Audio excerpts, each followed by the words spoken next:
Scarcity and choice. Scarcity means we don't have enough resources to satisfy all our wants.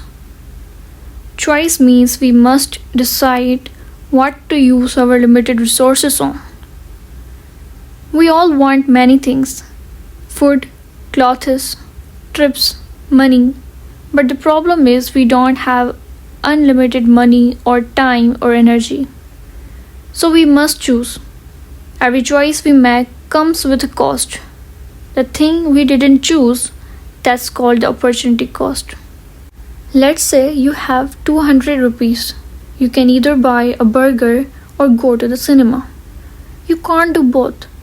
If you choose the cinema, the burger is the opportunity cost. You gave it up. So we have limited resources, scarcity.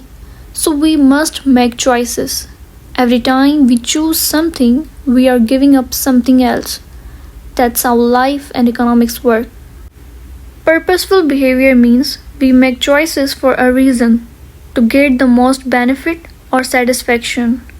People are not random, we always make decisions thinking. Just like we say, what's best for me? Even if you're helping someone, it's because it's give you satisfaction. We do things with purpose. For example, a student studies all night, not because it's fun, but because she wants good grades. That's purposeful. Or someone works overtime to earn more. They have a reason. Why is this important?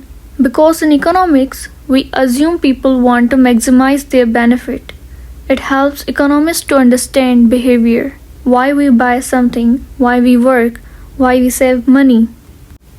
Marginal analysis means comparing the extra benefit to the extra cost of doing something.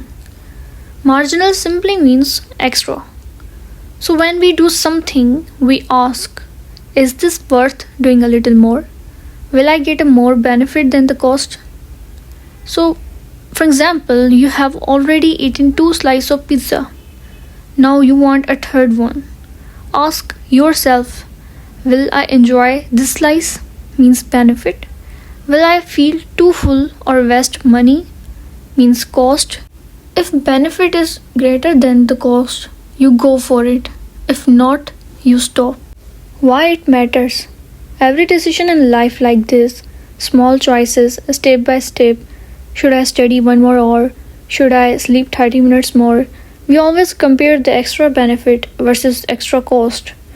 That's marginal thinking. Microeconomics, study of individuals, households, businesses. Macroeconomics, study of whole economy, country or world. Micro is a small scale. It focuses on how one person or one company makes decisions. Macro is big scale. It focuses on unemployment, inflation, GDP, things that affect everyone. Like in micro, we say, why did Ali stop buying cold drinks? In macro, we say, why is Pakistan inflation rising? Just keep this image in mind. Micro, one tree. Macro, the whole forest. Positive economics. It's facts. What is? Normative economics is the opinions. What should be. Like positive economics doesn't take sides. It just gives data. Normative economics aids opinions, values, feelings. Like the unemployment rate is 8% is the positive economics. The government should reduce unemployment is the normative economics. Why it matters? As a student or economist, you must know the difference. Don't mix facts with feelings. Be clear on whether you are giving a fact or an opinion.